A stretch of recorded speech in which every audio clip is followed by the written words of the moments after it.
اللہ तबारक व ताला सूरत मुल्क में आयत नंबर 2 में फरमाते हैं निल्लज़ी खलक़ल मौता वल हयात लियब्लुवकुम अय्युकुम अहसनु अमला, कि मैंने तो मौत और ज़िंदगी बनाई इसलिए ताकि मैं आजमाऊं कि सबसे अच्छे अहसनु अमला कौन सबसे अच्छे अमाल लेकर आएगा। अब इस आजमाइश का पैमाना कैसे हम जांचें? ये कौन बताएगा कि अल्लाह को हमसे कितनी मोहब्बत है? जैसा कि अल्लाह की मोहब्बत के साथ लोग माओं के मिलाते हैं, कहते हैं माओं से ज़्यादा 70 गुना ज़्यादा मोहब्बत है अल्लाह को। माँ का अगर जो कोई बच्चा अच्छे काम करके आए और लोग उसको आकर कहें तुम्हारे बच्चे ने बड़ा अच्छा काम किया तो माँ खुश होती है, और जब कोई उसकी शिकायत लेकर आए कि इसने यही हमारे साथ काम किया है, गलत काम किया, तो वो नाराज़ होती है। ये माँ की खुशी उसकी नेक अच्छे काम करने पर और बुरे काम करने पर उसकी नाराज़गी, ये माँ की बच्चे से मोहब्बत की दलील है। बिल्कुल इसी तरह अल्लाह ताला ने भी हमें दो रास्ते दिखा दिए हैं, एक नेकी का एक बुराई का। अभी हमारे हाथ में हम किस तरफ जाएं।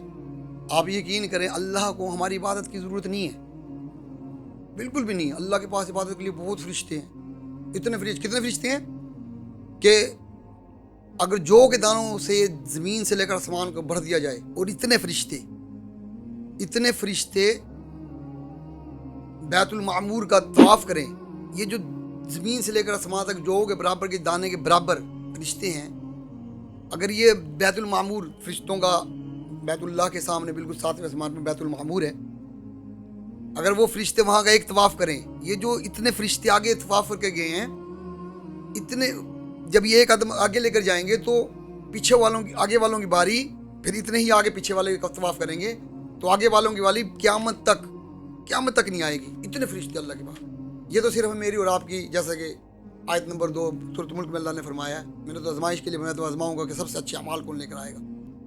इसलिए जब हम नेक काम करते हैं, अल्लाह के काम को बजा लाते हैं, नमाज़ें पढ़ते हैं, इबादत, जिस काम से अल्लाह ने रोका उससे रुक गए और जो जिसका हुक्म दिया उसको बजा लाए, तो अल्लाह बड़ा खुश होता है। मेरे नेक काम पे अल्लाह का खुश होना और मेरी बुराई पर और मेरी बुरे कामों पर अल्लाह का नाराज़ होना, ये अल्लाह की मोहब्बत की दलील है इंसान से। अल्लाह के बड़े एहसान है हमारे ऊपर। अल्लाह ताला ने हमें बड़ा कीमती बनाया। आप यकीन समझें, आप यकीन जाने अल्लाह ने बड़ा कीमती बनाया है। मेरे हाथ पाँव बड़ा शाहकार बनाया इंसान। 86,400 दफ़ा दिल धड़कता है इंसान का। 10 दफ़ा ज़्यादा धड़के ना अस्पताल नज़र आएंगे, 10 दफ़ा कम धड़के तो अस्पताल नज़र आएंगे, तस्बीह आ जाएंगी घर वालों के हाथ में। ये जो आँख का कितनी बड़ी नेमत है। 1.5 मिलीलीटर में 360 केबल्स हैं, पाइप हैं बाकायदा खून के। अगर जो एक केबल टूटे ना, सिर्फ टेढ़ हो जाए तो आंख जाया। 28,800 दफ़ा पलक झपकती है। एक टेबल लगे जो कमज़ोर हो जाए, एक तार भी कमज़ोर हो जाए, एक रग भी कमज़ोर हो जाए, तो आप पलक नहीं झपक सकते। ये ज़ुबान, जबड़े के ज़ुबान मेरे सामने, ये ज़ुबान जो है, मैं तो अपने जबड़े के दरमियान ज़ुबान ही ला रहा हूँ, लेकिन ये लफ्ज़ बना कर कौन बना कर भेज रहा है? ये दिमाग के अंदर कौन सा कुलिया है? साइंस ने कितनी तरक्की कर ली, लेकिन आज तक इस बात का पता नहीं कर सके कि ये लफ्ज़ बनाकर कौन दे रहा है। ये अल्लाह की ज़ात है सिर्फ, है जी। हमने अपने आप को सजदे ना कर करके हकीर बना लिया। आप यकीन करें अल्लाह ने बड़े एहसान किए हमारे ऊपर। अभी आइए आला रब्बिकुमा तुकज़्ज़िबान से पहले सूरत नजम में आयत नंबर 55, अभी आइए आला रब्बिकुमा ततमारा, कि तुम कौन कौन सी मेरी नेमतों पे शक करोगे। पहले शक निकालो, फिर सूरत रहमान फबी आला रब्बिकुमा तुकज़्ज़िबान, तो मेरी कौन कौन सी नेमतों को ठुकराओगे। पहले शक निकलवाया, फिर इसके आगे चले। हाँ, जो लोग समझते हैं ना हम नमाज नहीं पढ़ रहे, वक्त गुजर रहा है, आप यकीन करें आप उन लोगों को इस बात से डरना चाहिए कि वक्त तो गुजर रहा है, लेकिन कहीं अल्लाह ताला नाराज़ तो नहीं हमसे, कहीं अल्लाह ताला ने हमें सबसे बड़ी सज़ा तो नहीं दे रखी। जैसे बनी इसराइल का किस्सा है मशहूर कि मूसा अलैहिस्सलाम वाज़ फरमा रहे थे, अल्लाह का डर सुना रहे थे, तो अब जिसने यूँ किया तो यूँ हो जाएगा, यूँ किया तो यूँ हो जाएगा। तो बनी इसराइल का बंदा पहुँच गया कि अल्लाह के नबी, मैं तो जूं नाफरमानी कर रहा हूँ, मेरा तो माल बढ़ रहा है, मेरा रिस्क बढ़ रहा है, मेरी औलाद बढ़ रही है, बैंक बैलेंस बढ़ रहा है, और आप क्या फरमा रहे हैं? बड़े जलाली थे। मूसा अलैहिस्सलाम तूर पर पहुँच गए, अल्लाह मैं तो डर सुना रहा था। वो बनी इसराइल का बंदा पहुँच गया, वो कह रहा है मैं तो जूं नाफरमानी कर रहा हूँ, मेरा तो माल बढ़ रहा है, रिस्क बढ़ रहा है, मेरे मवेशी बढ़ रहे हैं, मेरा बैंक बैलेंस बढ़ रहा है, मेरी सेहत बढ़ रही है, मेरी औलाद बढ़ रही है। अल्लाह ने फरमाया मेरे महबूब میری سزا دینے کے نرالے انداز ہیں. میں نے اس وقت اس کو سب سے بڑی سزا دی ہوئی ہے. فرمایا اچھا یا اللہ وہ کیا؟ اللہ نے فرمایا اے موسیٰ میں نے اس سے اس وقت سجدہ توفیق چھین رکھی. یہ جو سجدہ توفیق ہے نا یہ بڑی امپورٹنٹ ہے. جو لوگ سمجھتے ہیں ہم نماز نہیں پڑھتے وقت گزر رہا ہے وہ اس بات سے ڈریں. کتنا ڈرنا ہے؟ جتنا حضرت ابوبکر صدیق رضی اللہ تعالیٰ عنہ غار یار عشرہ مبشرہ میں سے ہیں. آپ صلی اللہ علیہ وسلم نے فرمایا حضرت ابوبکر صدیق رضی اللہ تعالیٰ کے بارے میں کہ میں نے سب کے احسان اتار دیے سوائے ابوبکر کے. قبر میں بھی یار ہیں, جنت میں بھی یار ہیں, قیامت والے دن بھی. اور آپ کو ایک اور امپورٹنٹ بات بتاتا چلوں کہ اللہ تعالیٰ سب سے پہلے انسانوں میں حضرت ابوبکر صدیق کا حساب لیں گے, جس سے اللہ تعالیٰ کا غصہ ٹھنڈا ہو جائے گا. لیکن وہ پھر بھی کتنا ڈرتے تھے کہ یہ اشرا و مشرا کون کہ اللہ تعالیٰ نے فرمایا ابوبکر جنتی, عمر جنتی, عثمان جنتی, علی جنتی. یہ 10 لوگ ہیں. طلحہ ہے, عبد الرحمن بن عوف ہیں, یہ سب جو 10 کے 10 ہیں. پھر بھی اس کی طرف اشارہ کر کے آپ اللہ کا محبوب کہہ دے کہ جنتی, پھر بھی کتنا ڈر کہ سورۃ بروج کی آیت نمبر 12 میں اللہ فرماتے ہیں ان بطش ربک لشدید.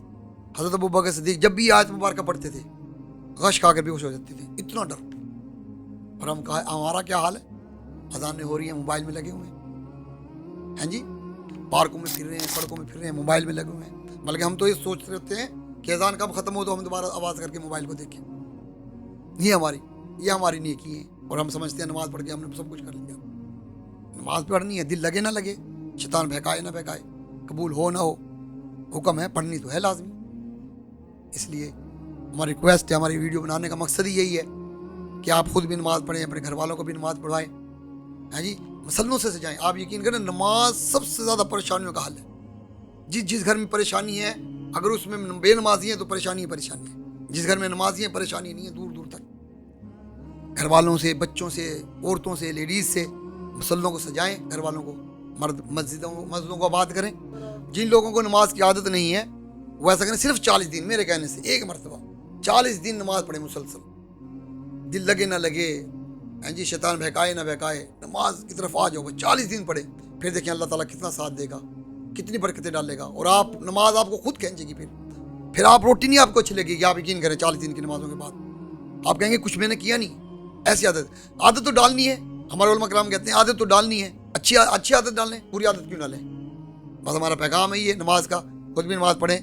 حالانکہ اذان کا مطلب بلاوا ہے. حی علی الصلاح, حی علی الفلاح. عربی میں کہتے ہیں تال, بلانے کو. حی کہتے ہیں کہ سختی سے آؤ یار دوڑ کر. اللہ تعالیٰ 5 ٹائم 20 دفعہ میں بلا رہا ہے حی علی الصلاح, حی علی الفلاح. یہ اذان بھی حضرت عبداللہ بن زید رضی اللہ تعالیٰ عنہ کے خواب میں سنائی, اللہ نے سکھائی. اللہ چاہتا تو حی علی الفلاح پہلے بتاتا, حی علی الصلاح بعد میں. نہیں, کامیاب ہی نہیں ہو سکتے. پہلے نماز, آؤ حی علی الصلاح, پہلے نماز کی طرف, آؤ صلاۃ کی طرف, پھر حی علی الفلاح, آؤ نماز کی, آؤ کامیابی کی طرف, آؤ بھلائی کی طرف. لیکن ہم تو پھر رہے ہوتے ہیں باغوں میں, پارکوں میں, ہیں جی, بازاروں میں پھر رہے ہیں, اذان ہو رہی ہے, حی علی الصلاح 5 ٹائم پکارا جا رہا ہے. یہ اذان تو اللہ تعالیٰ نے خود سکھائی. جب اذان باقاعدہ نماز کا حکم آیا تو آپ صلی اللہ علیہ وسلم کی عادت مبارکہ تھی کہ آپ صحابہ کرام کو اکٹھا کر کے مشورہ کرتے تھے. تو جب مشورہ کیا تو کسی نے کہا یہ نگارہ بجائیں گے, کسی نے کہا بلاوا دیں گے, کسی نے کہا گھر گھر جائیں گے, کسی نے کہا گلی میں جائیں گے, کسی نے کہا چھت پر کھڑے ہو کر آواز لگائیں گے. لیکن حضرت عبداللہ بن زید رضی اللہ تعالیٰ عنہ نے فرمایا یا رسول اللہ صلی اللہ علیہ وسلم مجھے کچھ آوازیں آ رہی ہیں. آپ صلی اللہ علیہ وسلم نے فرمایا مجھے سناؤ کیا ہے. انہوں نے سنائی اللہ اکبر اشہد ان لا الہ الا اللہ اشہد ان لا الہ الا اللہ اشہد ان محمد رسول اللہ حی علی الصلاح, حی علی الصلاح, حی علی الفلاح, حی علی الفلاح, اللہ اکبر لا الہ الا اللہ. آپ صلی اللہ علیہ وسلم نے فرمایا یہ تو بلاوا ہے, اس میں ساری شہادتیں بھی آ گئی, میرا ذکر بھی آ گیا, کلمہ بھی آ گیا, ہاں جی, حی علی الصلاح, حی علی الفلاح بھی آ گئی. ہاں جی, اس کے باوجود آپ یقین کریں نہ اس کا جواب دینا لوگ بہتر نہیں سمجھتے. سننا تو دور کی بات, یہ قیامت کی نشانیوں میں سے ایک نشانی ہے. اذان کا جواب 2,88,00,000 نیکیاں لکھی جاتی ہیں. یہ ہم اپنے اگلے کلپ میں انشاءاللہ ضرور بتائیں گے اس کا جواب کیا ہے. جن لوگوں کو پتہ ہے وہ تو ضرور اس کا اہتمام کیا کریں, اذان کا خوب جواب دیا کریں, تاکہ 2,88,00,000 نیکیاں کوئی ایسی تھوڑی پڑی ہوتی ہیں. کتنی آسانی ہے, لیکن اپنے آپ کو ہم نے نہ سیکھ کر, دین کو نہ سیکھ کر اپنے آپ کو مشکل بنایا ہوا ہے. ویڈیو پسند آئے تو ہمارے چینل کو सब्सक्राइब करें और ज़्यादा से ज़्यादा शेयर करें ताकि लोगों तक ये बातें पहुँचें. हमारा तो मकसद सिर्फ यही है कि दीन की बातें थोड़ी सी, नमाजें भी बेहतर हो जाएँ. हाँ जी, कुछ दीन की बातें हम भी सीख जाएँ, हमारी भी सलाह हो जाए, आप लोगों की भी सलाह हो जाए. और इसी तरह दीन की जो भी बात हो, हदीस हो, कुरान हो, उसको आगे शेयर करें, क्योंकि आप सल्लल्लाहु अलैहि वसल्लम ने फरमाया अल्लाह उसके चेहरे को रोशन करे जिसने मेरी हदीस को आगे चलाया, आगे शेयर किया. अब तो मीडिया का दौर है, अब तो शेयर बटन दबाना है आपने, सिर्फ घर घर जाके कुंडी थोड़ी खड़कानी है कि पैगाम देना है. अब तो एक किसी के 1000 दोस्त हैं, किसी के 500 दोस्त हैं, किसी के 2000 दोस्त हैं, आपने क्लिक करना है, हाँ जी, ताकि लोगों को पता चल जाए. आपका क्या जाता है, ज़रूर शेयर करें ताकि आपका भी हिस्सा मिल जाए, हमें भी सवाब मिले, आप लोगों को भी सवाब.